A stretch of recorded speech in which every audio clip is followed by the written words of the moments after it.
Thank you, thank you, thank you. We are not going to be wasting much of our time.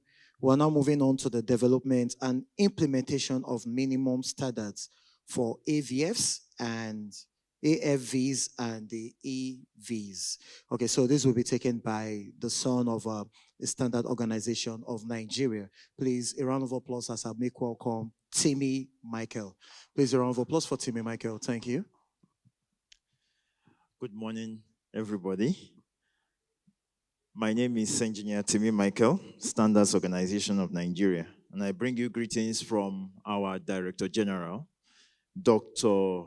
Ifeanyi Chukwunonso Keke, who could not be here because we are actually having a very, very important engagement going on currently. So he, together with the Director of Standards Development, could not make it to the meeting. However, I was asked to come and deliver this on their behalf and to wish the program a success, a successful output. So I'm going to be looking at standards, safety and certification framework for alternative energy and EV infrastructure in Nigeria. Just as a reminder, the Standards Organization of Nigeria is the country's apex standard body established in 1971 under the Federal Ministry of Industry, Trade and Investment. The mandate is to develop, maintain, and enforce Nigerian industrial standards to ensure quality, safety, and reliability of products and services in the domestic market as well as for export. SON represents Nigeria in several international standardization bodies.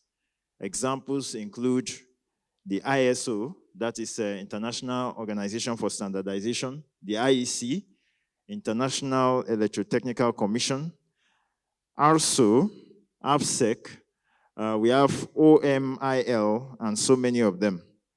And the essence is to serve as a technical bridge between our market and the global market. Through conformity assessment programs, product certification schemes, lab testing, regulatory oversight, SOM plays a central role in protecting consumers, fostering industrial growth, and enhancing Nigeria's competitiveness in global trade. We are also aware that the Nigerian Energy Transition Plan targets net zero emissions by 2060, with the automotive industry development plans specifically aiming for 30% local electric vehicle production by 2032. And the transition is enforced due to cost of energy, economic sustainability, and policy direction. SON serves as the primary technical authority to ensure this shift, encompassing CNG, biogas, and e-mobility. Is underpinned by a framework that prevents safety risk, market fragmentation, and consumer uncertainty. Now, concerning the existing and emerging standards for the EV infrastructure as well as the biogas,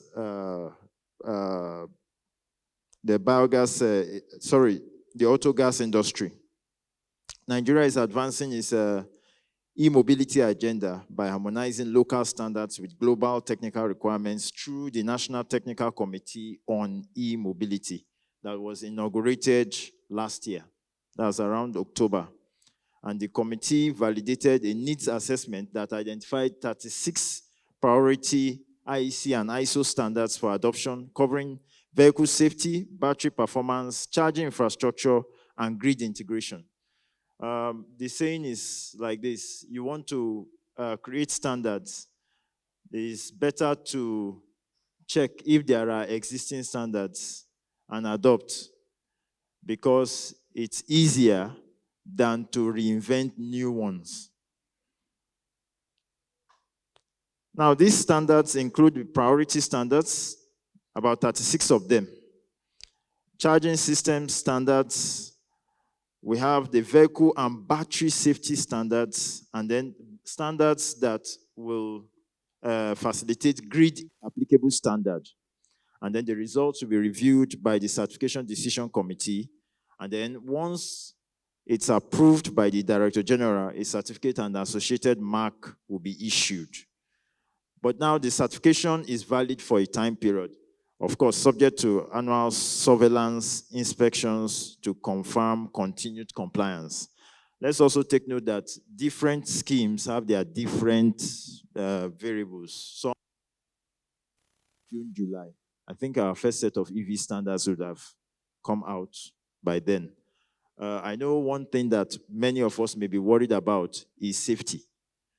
But one thing we know for sure is that our standards always address safety first.